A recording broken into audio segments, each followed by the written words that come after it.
Hi everyone, this video is to just kind of help orient you to the contents of your weekly folders. This of course being the first week.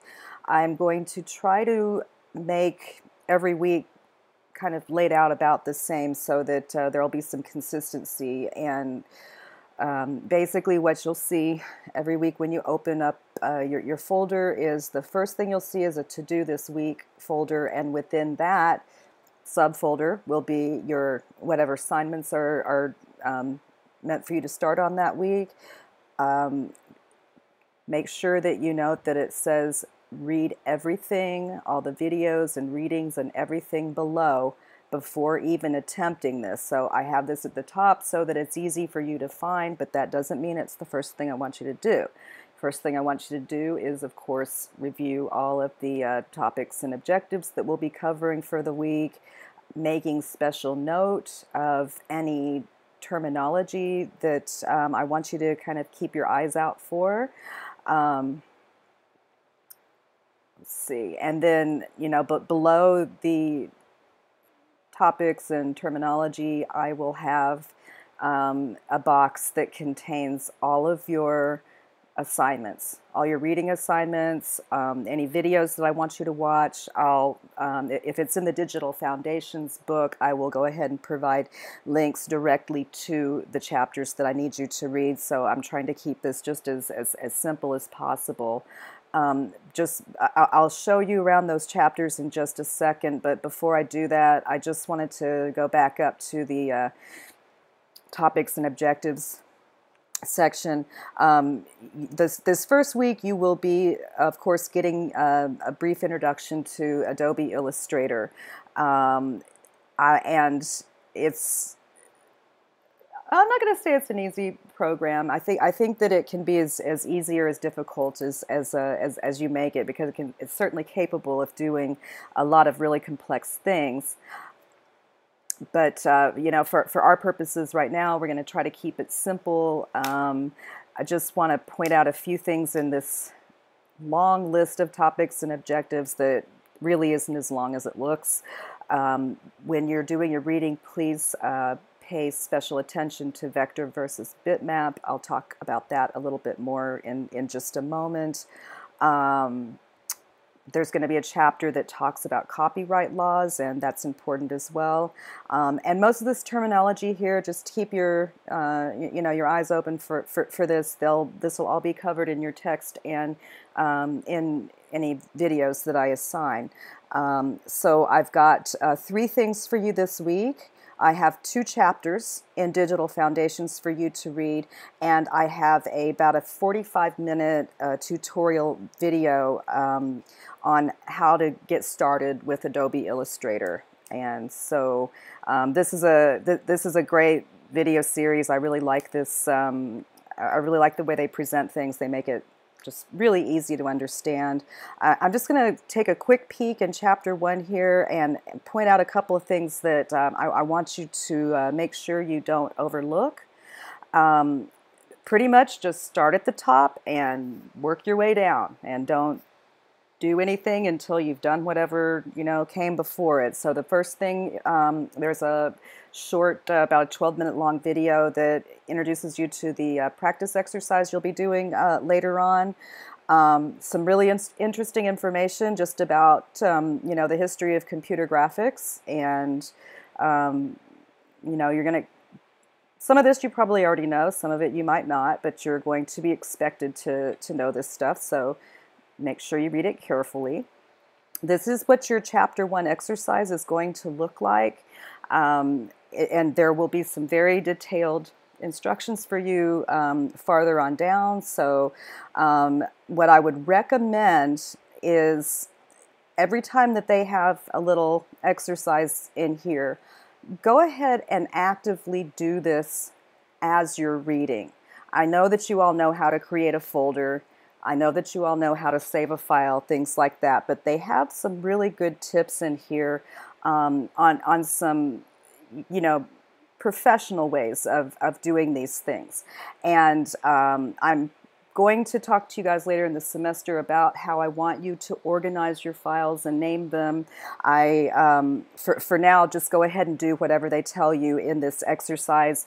I will probably have you change that once I've, given a little bit more thought to how I'm going to have you submit some things. But just go on through this whole thing and just, go ahead and create a folder just like they're asking you to do. I'm sure you all know how to delete a file as well, but you never know. Here's the section I was talking about, vector versus bitmap.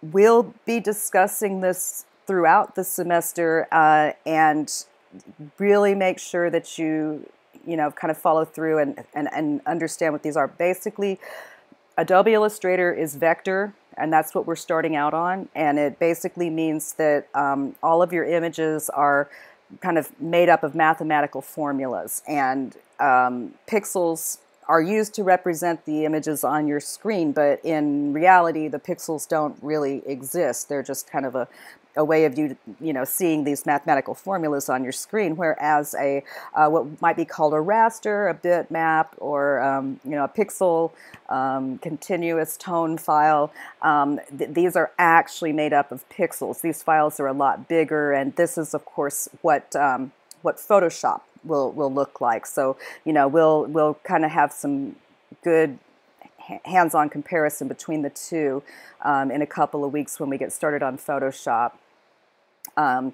Just go ahead and launch the Adobe Illustrator application just right along with the instructions here. If you've got it installed on your computer, that shouldn't be too difficult to figure out. Let me go ahead and launch my copy of it real quick. I like to keep all my favorite software kind of in my dock down here at the bottom of my page. That is if you're using a Mac. If you're using a PC, I'm not sure how those are laid out. But I'm just going to open up Illustrator real quick. Let me kind of minimize this stuff. Just go to my screen here. And so basically, there's a number of different ways you can think about your workspace.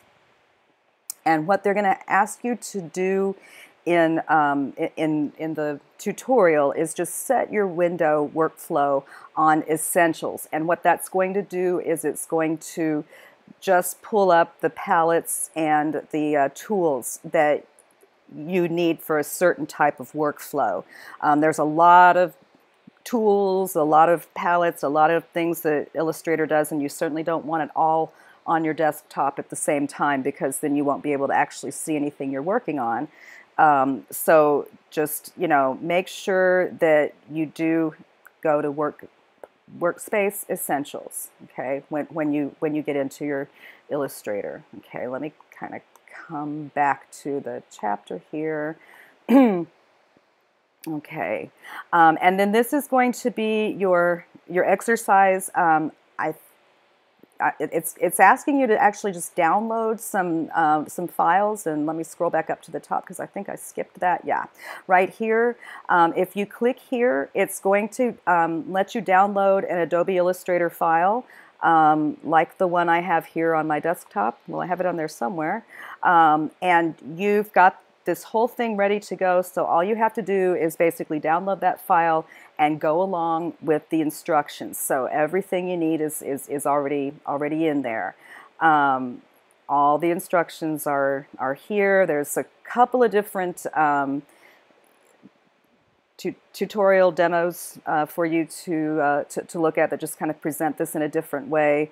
Just kind of different ways of presenting this to help with different learning styles. So, I'm kind of more of a step-by-step person myself. I like to read one, read number two, read number three, and do what it says. But there's a couple of different video approaches to this as well. So you should have everything covered. I really recommend just kind of looking it all over first, and then kind of coming back and doing this step-by-step. But this will kind of orient you to creating shapes, giving them specific colors, arranging things on an artboard, all that good stuff. Properly saving your file, and it's going to talk to you about saving it as a what they call a native format, meaning Adobe Illustrator files are saved as .ai or Adobe Illustrator, but those are only viewable in Adobe Illustrator or other Adobe products.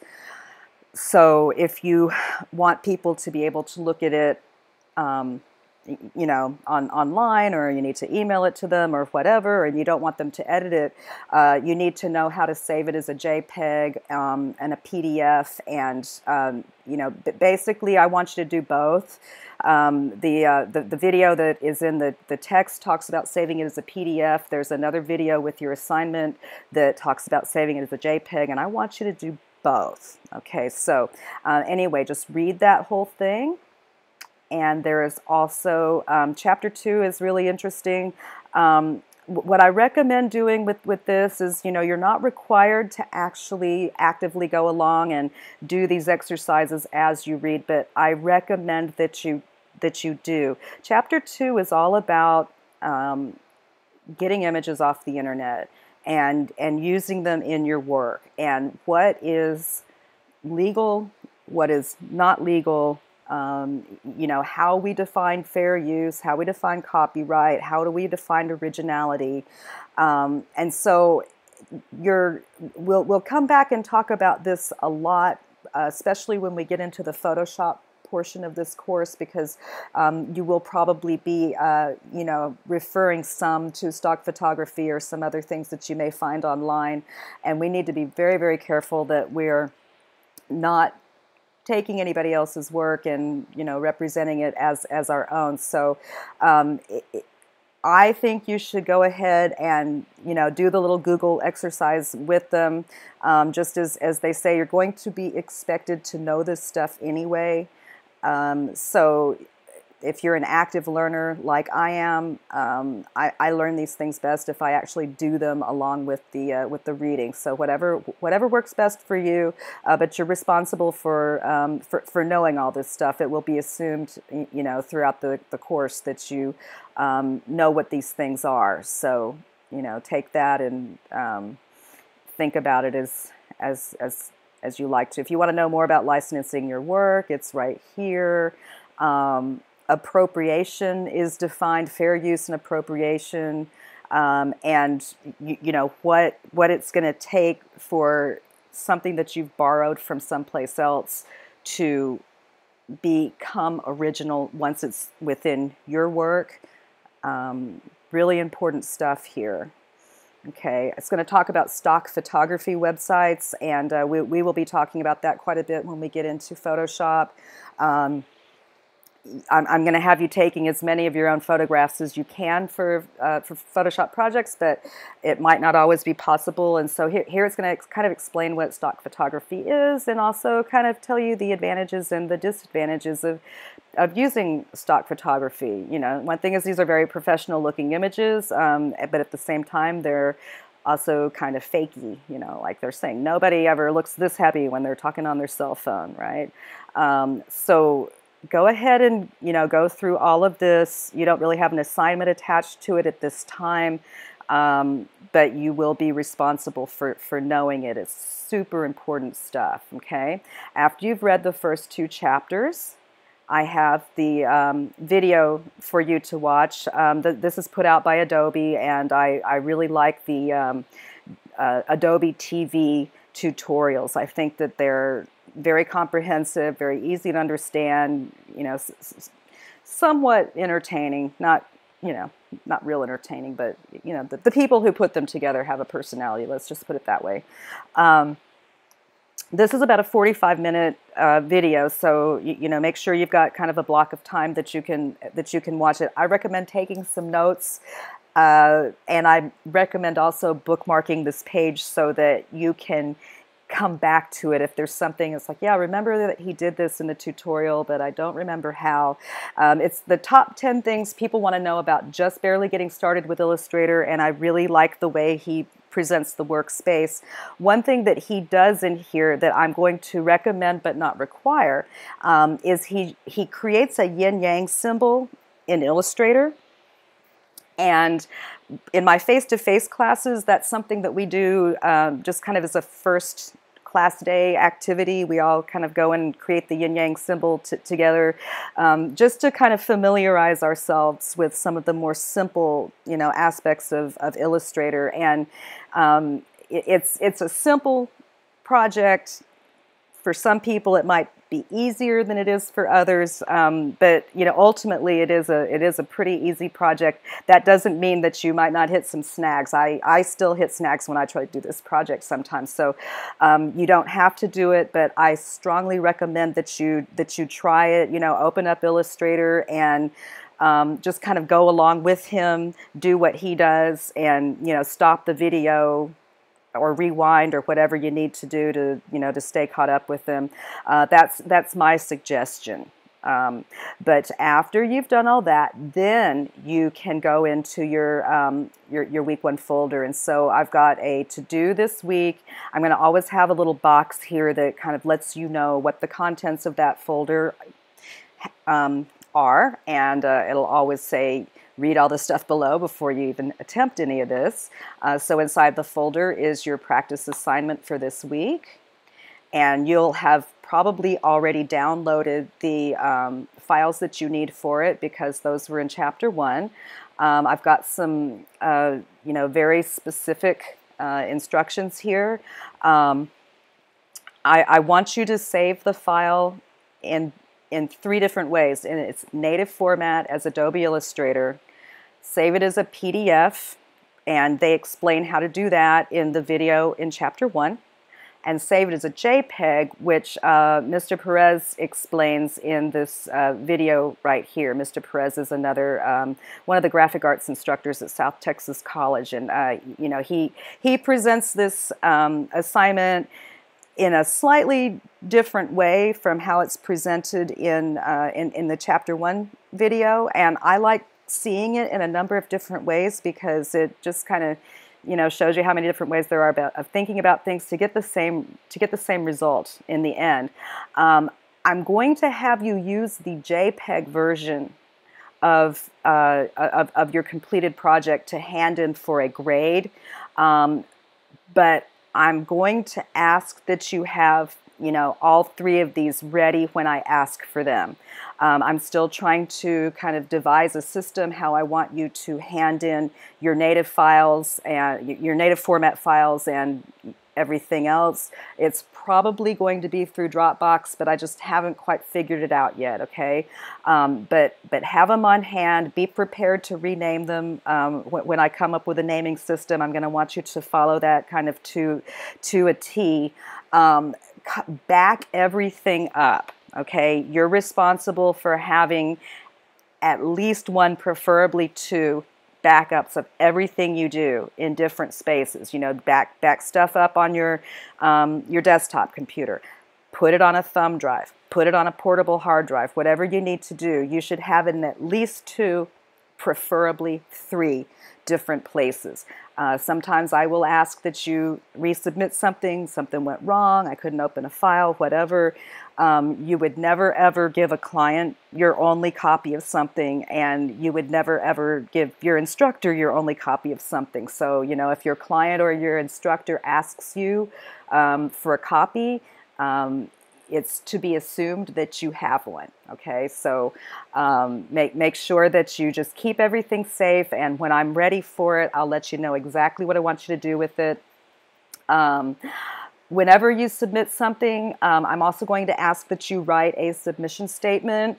It needs to be in complete sentences. I'm only talking about 150 words, so that's 2 or 3 sentences at the most. And I just want you to tell me about your experience doing this assignment, doing the process. In this case, what was the most challenging thing for you, and how did you overcome it? Or, you can also tell me if there was something that you found really fun or easy or whatever. But you need to be able to articulate about your work. This is part of the course, is discussing our work, using appropriate terminology and all that. So it's part of your grade, okay? here is a link just in case to make things convenient, another link back to chapter 1 that you have already read, okay? And then another video by Mr. Perez. I think this one runs about 10, 11 minutes, something like that. And he also talks about giving you the option in this assignment if you want to do this painting that you downloaded in chapter 1, or if you want to go search for another picture on the internet and do the same activity but with it. And I'm going to leave that up to you. I think I just assume that, you know, you do this one first, and if it was too easy, maybe, you know, go get another one and do it. But, you know, all I'm going to require is that you use this one. If you do this and it only took you 2 or 3 minutes and you didn't feel like you were challenged, go find another picture and something a little bit more complex, and, you know, do the same thing. It's okay with me, whatever you do. I just want to make sure that, you know, at the end of the day, you have, you know, a good understanding, a good ability to kind of find your way around Illustrator and do a couple things. Whenever you submit work for this class, this should be pretty self-explanatory. You can see how the click here to submit your assignment bar lights up when I hover over it. Okay, it's got the due date right here, and unless I give further notice, it'll be due on September 9th, so you've got plenty of time to do this. That's really a lot of time for something as simple as this. You know, I'm trying to, you know, err on the side of caution here, but that doesn't mean to not start this right away, because I'm going to start throwing more stuff at you, you know, as soon as we get this class rolling, okay? It's worth a possible 17 points. It's got the instructions and everything again, just to make your life a little easier. And if you'll scroll down past all of that, okay, click on Write Submission. Please don't use the comments box, okay? Click this button here.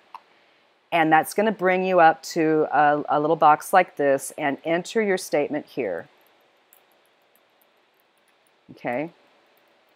That should be a little bit longer than what I have. And then where it says Attach File, go ahead and just use Browse My Computer and locate that JPEG version of the file. I only need the JPEG at this time. Okay. And then click on Submit. That's all you need to do. And I don't even know if it's going to let me submit, because I have a teacher role, so I don't know what's going to happen here, but I'm just going to cancel that out. I think that's clear enough. So that's pretty much it, I think, for this for this first assignment. Stay in touch with me. I need to know if you're running into any snags or any glitches. I want to remind you that GroupMe is out there for you guys to use and help one another, as well as, you know, getting assistance from me. I can't guarantee that I won't be busy at the exact moment that you message me, but if you send it out to the whole class, somebody might know the answer, and they can, you know, maybe help you before I get to it. You know, and if you see that somebody sent out something that they don't understand and you know how to do it, you know, go ahead and help each other out and use GroupMe to, you know, answer each other's questions. So I think that's it for now. Have fun with this project. I think you'll enjoy it once you get used to it, and we'll talk to you again real soon.